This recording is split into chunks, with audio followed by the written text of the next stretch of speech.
El primer seminario lo daría la profesora Marisabel Marín Cerón, es de la Universidad de AFIT,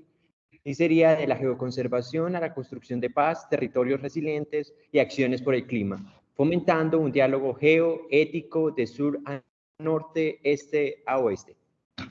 Bien pueda, profe. Bueno, muchas gracias a todos por estar acá.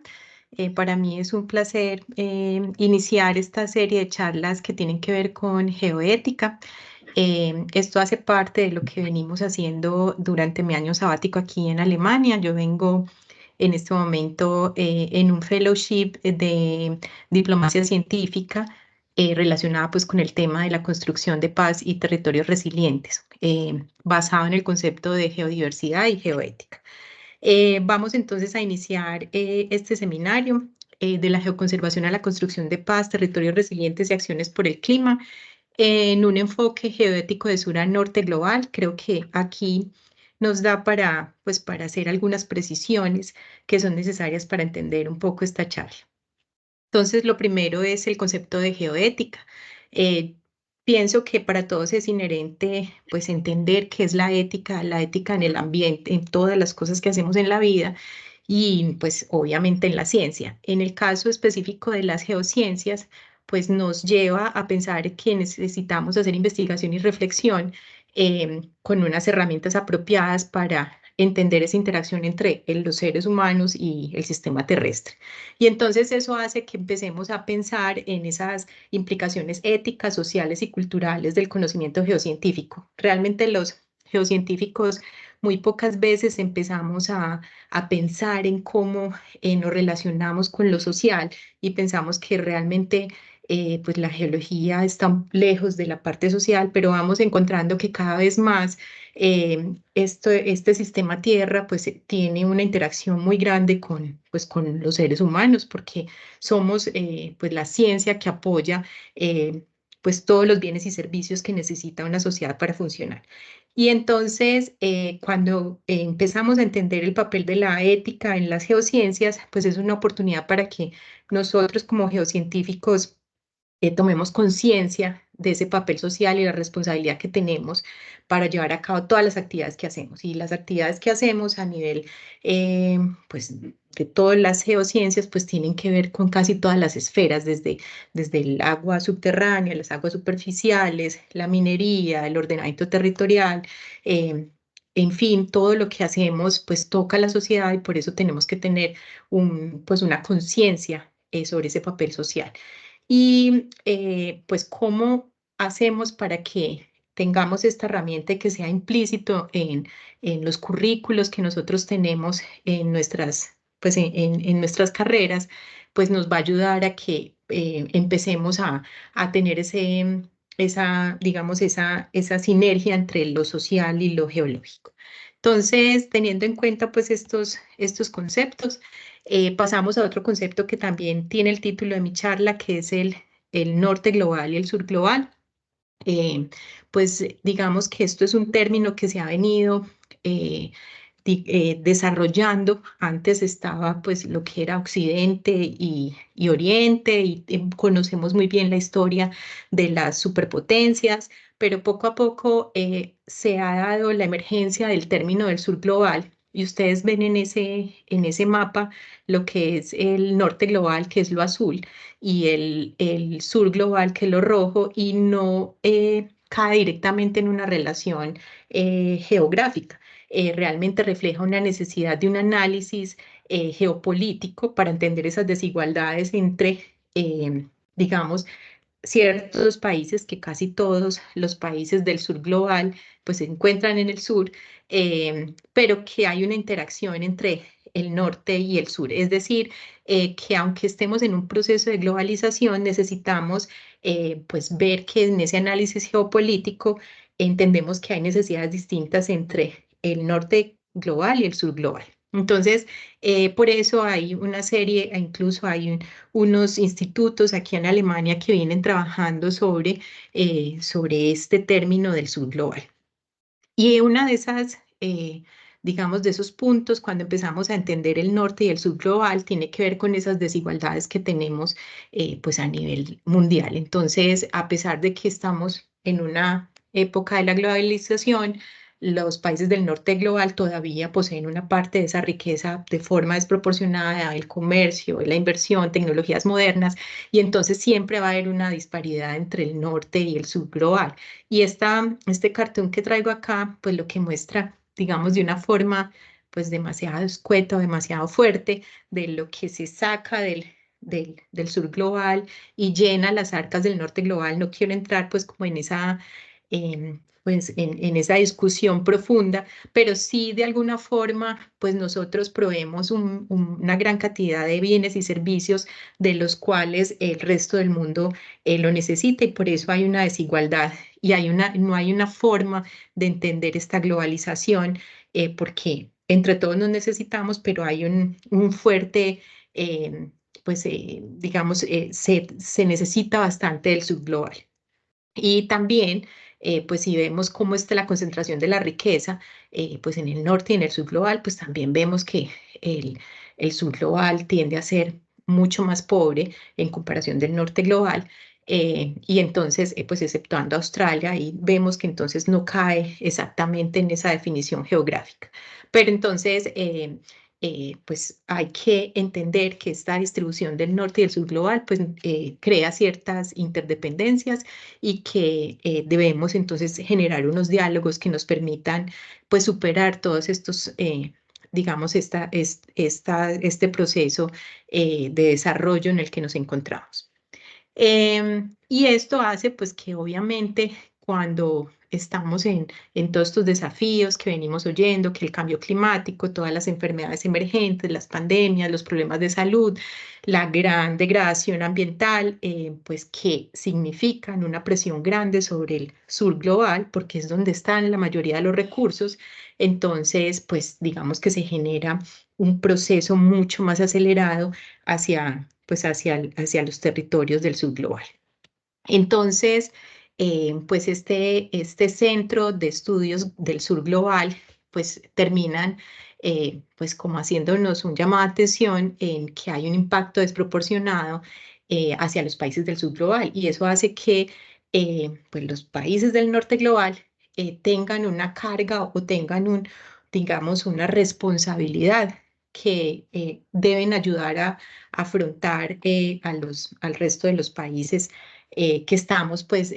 soportando mucho de estos bienes y servicios para la sociedad. Es decir, que hay un proceso de corresponsabilidad y que todavía no hemos entendido muy bien cómo igualar esas cargas y esas responsabilidades entre el sur y el norte. Bueno, este es el mapa del riesgo a 2023. Bueno, aquí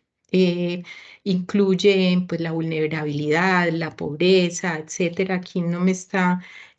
bueno, no me mostró todos los mapas. Hay una serie de mapas que están ahí superpuestos, pero lo que vemos es que pues esto que llaman pues el riesgo, pues está asociado pues con la vulnerabilidad y con la presencia de ciertos procesos amenazantes o, digamos, riesgos que tiene un país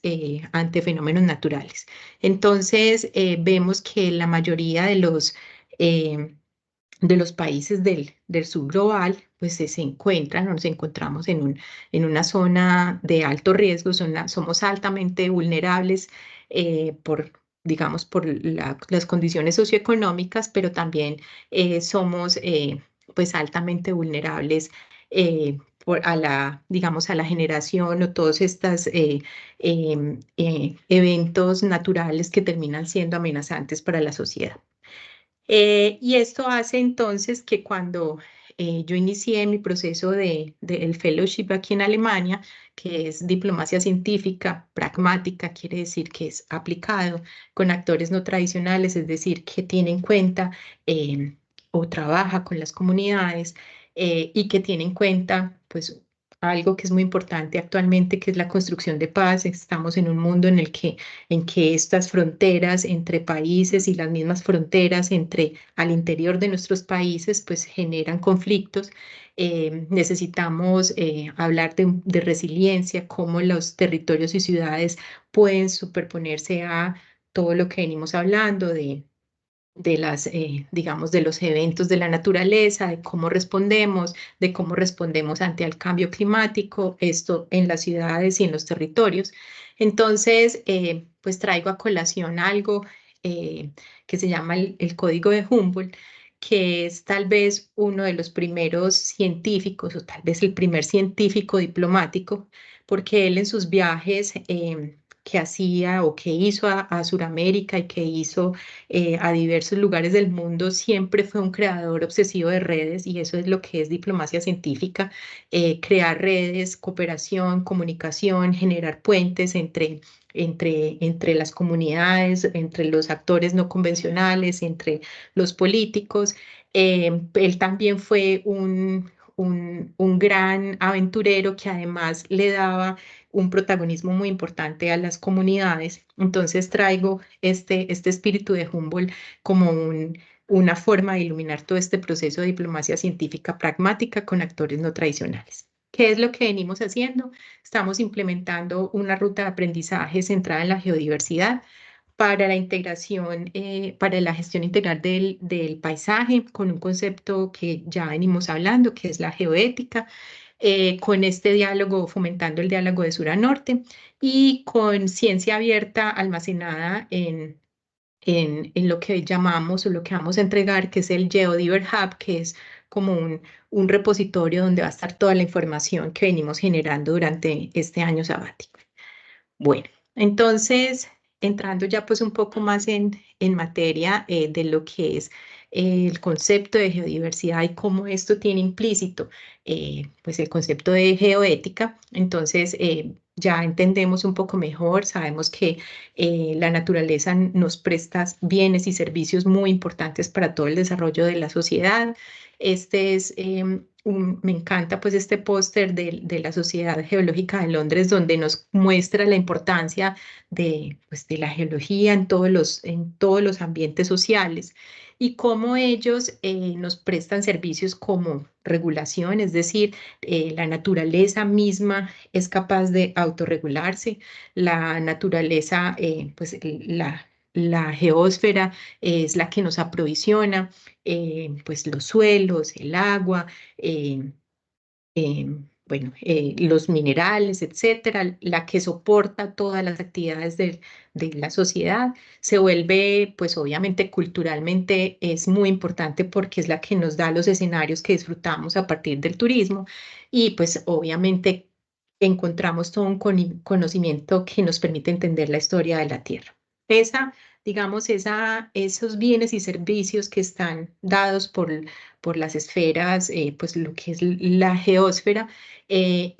es prácticamente la base de lo que es la biodiversidad, o sea, esa diversidad de todos esos elementos geológicos son la base de lo que conocemos como biodiversidad, es decir, todas esas especiaciones que se dan en la naturaleza tienen que ver con esas diferencias en los suelos, en las aguas, en las montañas, pues en la geomorfología, en la parte estructural, etcétera. Y esto con el clima unido, pues nos da estas diversidades culturales que tenemos, pues a nivel mundial. Entonces, esa triada bio, geo, clima, pues es muy importante y hace que pensemos también que la parte cultural es una expresión de todo esto que venimos trabajando. Entonces, esta es la propuesta que hemos venido trabajando de cómo utilizar el concepto de geodiversidad para hacer el manejo integral de un territorio y pues cómo nos aproximamos nosotros a las comunidades con este concepto. Y esto es lo que vamos a compartir el día de hoy. Normalmente, cuando nos aproximamos a este tipo de proyectos, empezamos pues con todo el proceso del ciclo básico, es cómo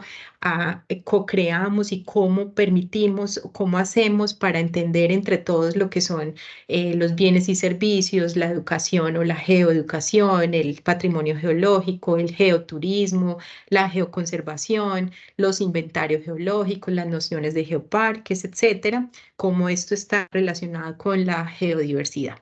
El segundo ciclo es normalmente lo que hacemos es hacer la estimación de la geodiversidad 2D, es decir, utilizamos herramientas SIC para poder cuantificar el número de elementos abióticos que se encuentran en un lugar, en algo análogo a lo que hace la biodiversidad. Es decir, lo que hacemos es tratar de llevar en paralelo la misma forma en que se estima la biodiversidad, lo hacemos con la geodiversidad a partir de la información geológica, geomorfológica, estructural, suelos e hidrológica. Y después utilizamos otro concepto que se llama diversidad morfométrica para analizar cuáles son los procesos que nos dan ese modelamiento del paisaje. El ciclo 3 es ya cómo en un territorio donde ya conocemos esta información, la parte básica, donde ya tenemos pues todo el análisis de la parte geo y cómo se distribuye y cómo nos representa lugares de alta, media o baja geodiversidad, cuáles son las estrategias que podemos usar para geoconservar y cuáles son los tipos de alianzas que hacemos para que estos procesos salgan adelante. Lo que estamos trabajando actualmente es en algo que se llama la conformación de la cátedra UNESCO, que esperamos que este año o el año próximo tengamos digamos, una cátedra interinstitucional, internacional, que nos permita hablar de todos estos temas que les he venido contando hasta ahora. Bueno, entonces, pues yo hago parte de la Universidad AFIT, del área de territorios y ciudades. Para todos pues es muy fácil, creo que es fácil entender por qué en Colombia hablamos de geodiversidad. Pues sí, somos un país mega biodiverso, pues la relación real de por qué somos mega biodiversos es porque somos también mega geobiodiversos. Entonces, pues este cartoon aquí nos muestra simplemente la ubicación de Colombia respecto pues a la placa subducente de Nazca, cómo tenemos esos dos océanos, cómo tenemos esos dos litorales, las tres cordilleras, los valles interandinos, la región de la Orinoquía, de la Amazonía, la Guajira, etcétera. Pues esto hace que seamos un país pues bastante interesante para explorar todo esto de la geodiversidad y la geoconservación. Bueno, entonces, pues lo que hemos venido avanzando, tenemos 4 casos de estudios, de los cuales quise retomar 2. Uno en un territorio inhóspito, bastante alejado, pues geográficamente y a nivel de formas de acceso a ese lugar, que es el Chocó biogeográfico, y el otro es el caso del Valle Aburrá. También pues hemos venido trabajando en la Sierra Nevada de Santa Marta y La Guajira y el macizo colombiano.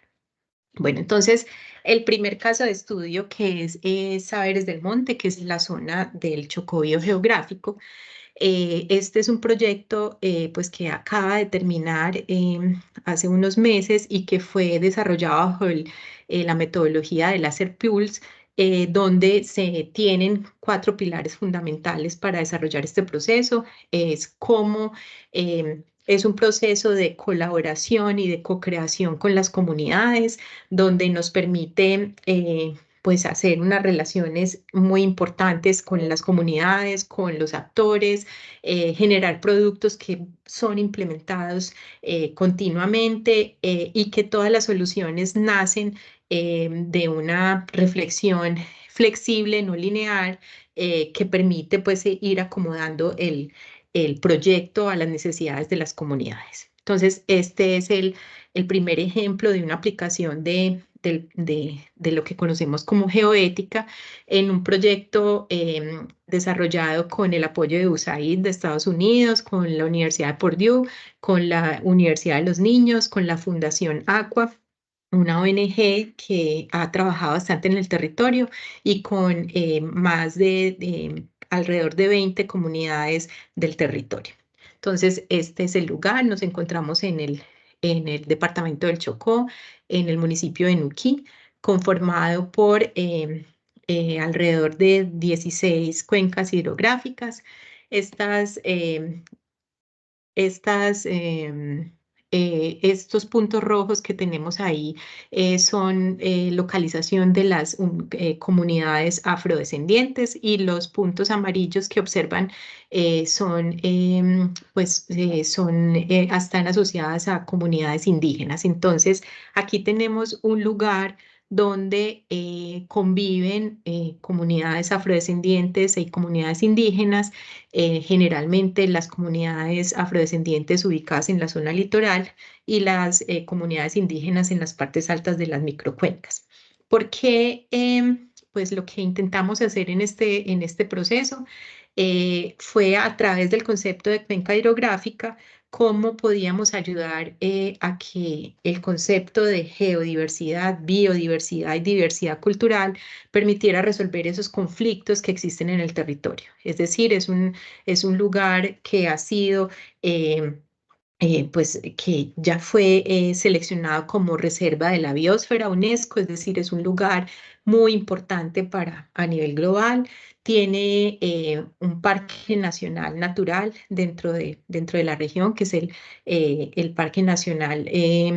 Natural Ensenada de Utría, y tiene un distrito de manejo integrado en la zona de manglares, es decir, pues tiene unas particularidades muy importantes a niveles ambientales, pero tiene una degradación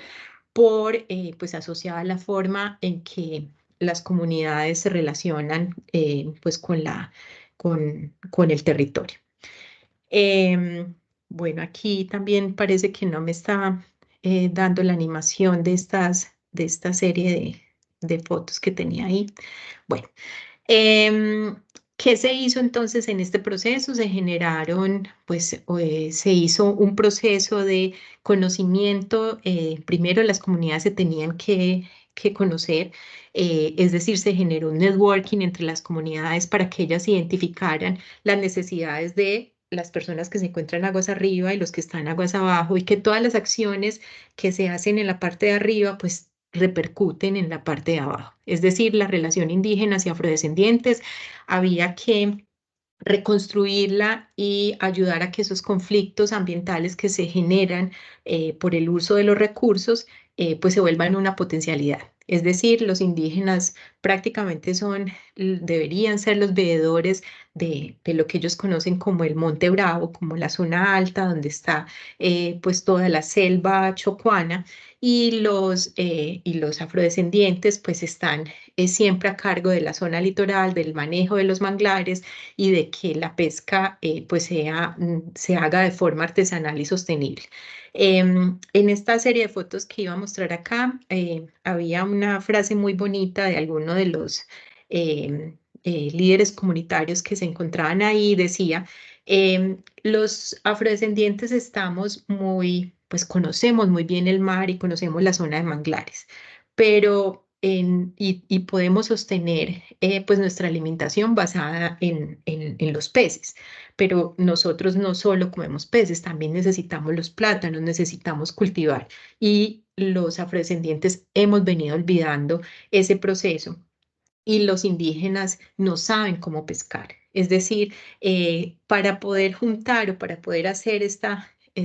digamos, esta sostenibilidad, necesitamos el pescado y el plátano, necesitamos el pescado, el plátano y el maíz, y entonces necesitamos trabajar en que todos podamos obtener todos estos, digamos,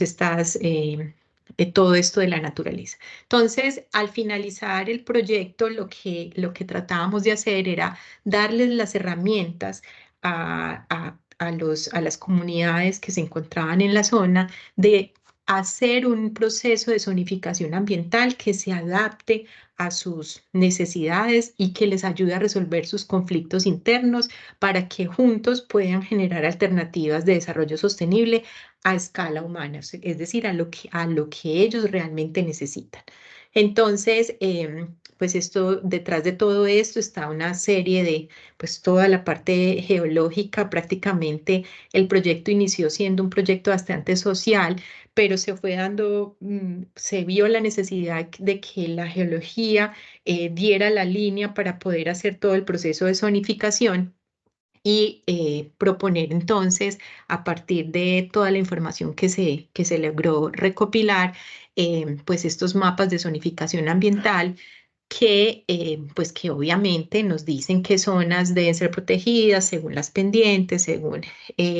pues la aptitud del uso del suelo, qué zonas, y a esas zonas entonces se les dieron nombres, pues que reconoce la comunidad como Monte Bravo, por ejemplo, que es lo que está en café. Las zonas que están en verde, pues son las zonas de aprovechamiento con cierta, digamos, restricciones, y lo que está en la zona de manglar. Entonces, finalmente ellos pudieron, pues como entender que este proceso de zonificación no fue impuesto por un grupo de científicos, sino que fue construido con ellos, porque ellos fueron entendiendo la dimensión de cada uno de los mapas temáticos que se fueron usando para hacer esta propuesta final de zonificación. ¿Qué se hizo entonces en todo este proceso? Se trabajó con, pues hubo una total inclusión social, es decir, se trabajó con líderes y lideresas, con educadoras, se trabajó formando las capacidades de todos estos líderes, educadores, para poder transmitir esta información a los niños, y se generó algo, una serie pues de material didáctico que se llama Nuki Vivo, que utilizó los seres ancestrales o los personajes ancestrales de cada comunidad, tanto indígena como afro, para contar las historias de cómo se formó el territorio. Y eso pues es bastante, ha sido bastante hermoso, porque finalmente los niños reciben un relato eh, del territorio, incluso desde la formación de las grandes, digamos, de las montañas que se desarrollaron en el Océano Pacífico, que se fueron juntando de alguna forma hace varios millones de años y que fueron acrecionadas al continente y que generaron estas formas o estas montañas que en su interacción con la parte climática pues genera todos estos drenajes que se encuentran en la zona, que son los que los surten para sus necesidades básicas, pero que también, digamos, estas corrientes atmosféricas que pasan por el territorio, pues son las responsables de la alta pluviosidad en la zona, y de digamos, un potencial erosivo muy grande asociado al manejo inadecuado de los suelos. Todo esto, esta serie de talleres fueron generados, esto fue un proceso de 2 años desarrollado pues en el municipio de Nuquí, donde finalmente tanto líderes, lideresas, educadoras y niños lograron entender pues el concepto de la biogeoculturalidad, y cómo esto genera capacidades instaladas para seguirse replicando de alguna forma a otras comunidades a lo largo del litoral pacífico. Bueno, el segundo caso de estudio ya tiene que ver con la zona que nos rodea en el Valle de Aburrá. Se llama, pues lo traigo aquí con el nombre de Model Forest, o el Bosque Modelo del Valle de Aburrá, que es una iniciativa que un grupo de universidades que ven ustedes aquí, pues nos unimos para presentar esto al gobierno canadiense, para hacer parte de esta red de bosques modelos internacionales. Actualmente hay más de 60 bosques modelos a nivel global,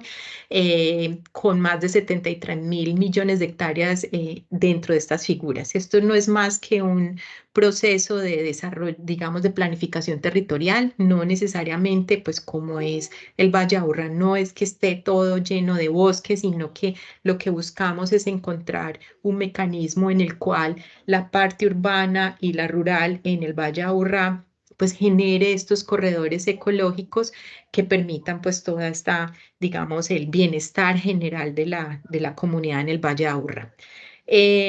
Entonces, pues para nadie es un secreto, desde 1921 el proceso acelerado de la expansión urbana en el Valle de Aburrá, asociado a pues muchos fenómenos, entre ellos fenómenos sociopolíticos, la migración de las personas que vienen del campo por desplazamientos, etcétera, pues esto ha generado que esta área metropolitana pues prácticamente vaya expandiéndose de una forma irregular, poco planificada, sobre todo hacia las laderas y pues actualmente casi que ya estamos llegando a la zona de los altiplanos. Cuando nosotros decidimos generar esta iniciativa, pues identificamos varias líneas de acción, pues la que nos atañe en este momento es lo que es la biogeoconservación, es decir, también dentro de este proceso del bosque modelo del Valle Aburrá, la idea es cómo utilizamos la geodiversidad, o sea, la base, lo geo, para hacer una propuesta de desarrollo territorial que nos permita pues entender el territorio y generar pues acciones resilientes, acciones por el clima, y para ello proponemos algo que se llaman los Living Labs para ayudar o educar a la sociedad en torno a esto. Esta aproximación de lo que conocemos como las aulas vivas es algo que ha venido desarrollando la Universidad de AFIT, donde a partir de digamos, utilizar los espacios que están pues en nuestro entorno inmediato, nos permite generar un ecosistema que sea pues bastante pedagógico, donde podemos aplicar los conocimientos científicos, tecnológicos,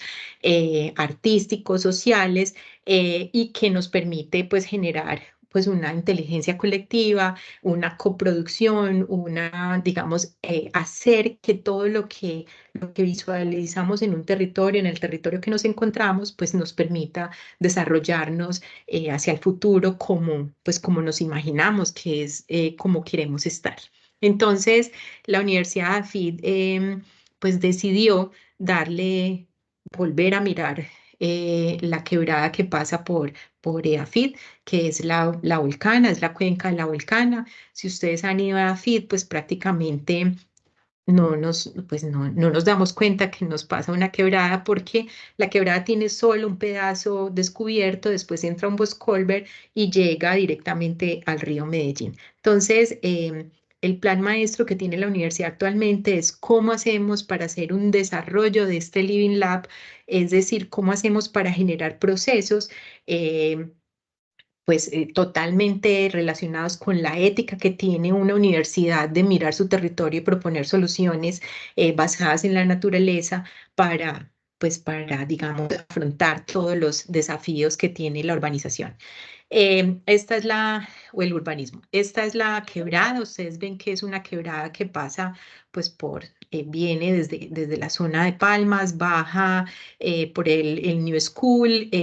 pasa por ISA, pasa por por el San José de Las Vegas, cerca del Centro Comercial Santa Fe, Oviedo, y llega a EAFIT. Entonces, la idea es que se ha generado hasta el momento es cómo hacemos para generar pues toda una estrategia que nos permita unir lo bio, lo geo, el urbanismo y el agua para imaginar un futuro digamos, un futuro que consideramos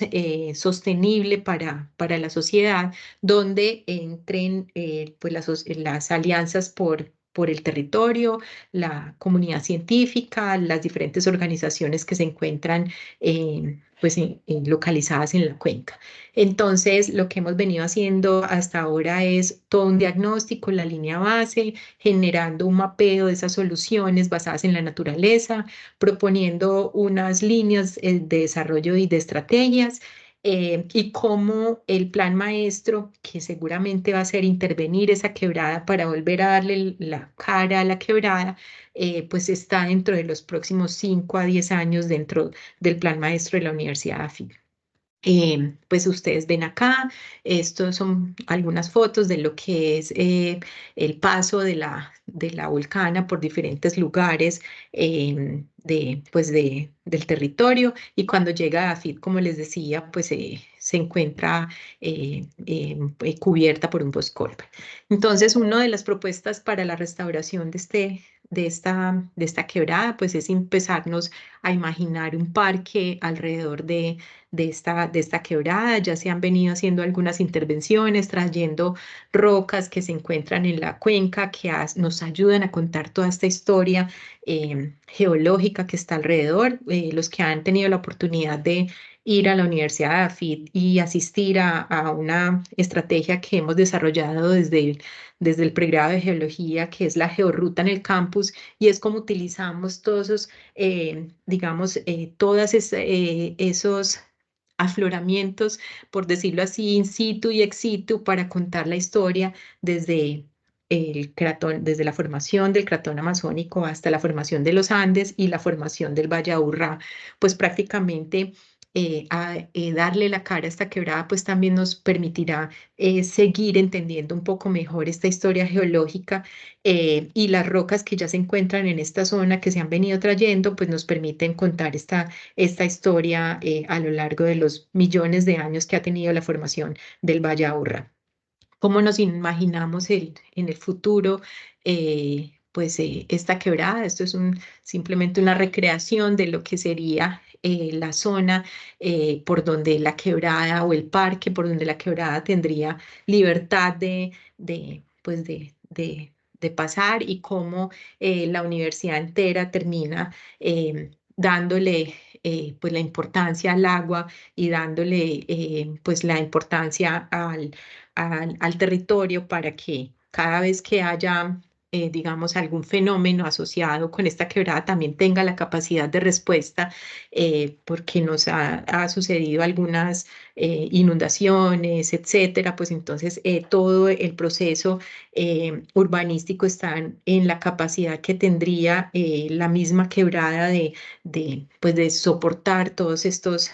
procesos, y que aprendamos a vivir con esa dinámica de la quebrada. Bueno, entonces ya para ir finalizando,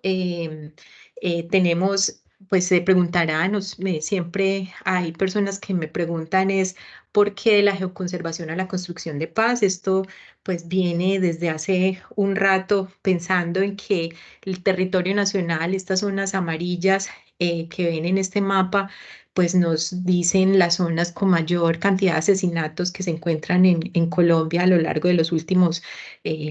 50 años, y prácticamente esas zonas donde ha ocurrido todo esto, o estas zonas donde el conflicto se ha centrado, también son las zonas de los parques nacionales naturales o sus zonas aledañas. Es decir, pues hay digamos, una relación grande entre los lugares más geodiversos de Colombia y esas zonas donde han ocurrido, pues, digamos, todos estos procesos del conflicto armado. Entonces, ya para cerrar, pues pensamos que entender este concepto de geodiversidad nos permite generar esas conexiones con el mundo natural, nos permite pues promover acciones hacia una sostenibilidad del territorio de forma resiliente. Nos permite entender que esas fronteras que existen entre países, o esas fronteras que existen entre comunidades, pues ameritan que tengamos que ver el territorio de una forma, pues, una relación entre redes, para poder resolver esos conflictos, y que solamente reconociendo esas conexiones que existen en un territorio, pues podemos proponer un territorio cada vez más armónico y más, pues, y hacia un mundo mucho más pacífico. Bueno, creo que entonces voy terminando acá para seguir a la siguiente charla. Eh, Sergio, yo te pediría porfa que vamos tomando todas las preguntas que se vayan generando, por favor las ponen en el chat, para que en el conversatorio al final retomemos algunas de esas preguntas. Volviendo simplemente a Humboldt, pues Humboldt, que si él tuviera la oportunidad de escribir en Twitter, seguramente hablaría de todo esto, pues cómo los geocientíficos estamos directamente implicados en todo lo que sucede, pues a nivel mundial, desde estas relaciones geopolíticas, de cómo nos relacionamos con las comunidades. Pues de dónde necesitamos, de cómo nos abastecemos de los minerales estratégicos, etcétera. Y bueno, para finalizar, entonces, simplemente les dejo este abrebocas de lo que va a ser el lanzamiento el próximo mes del Colombian Geodiver Hub, que va a manejar la información que venimos generando en términos de geodiversidad en el territorio colombiano. Bueno, entonces,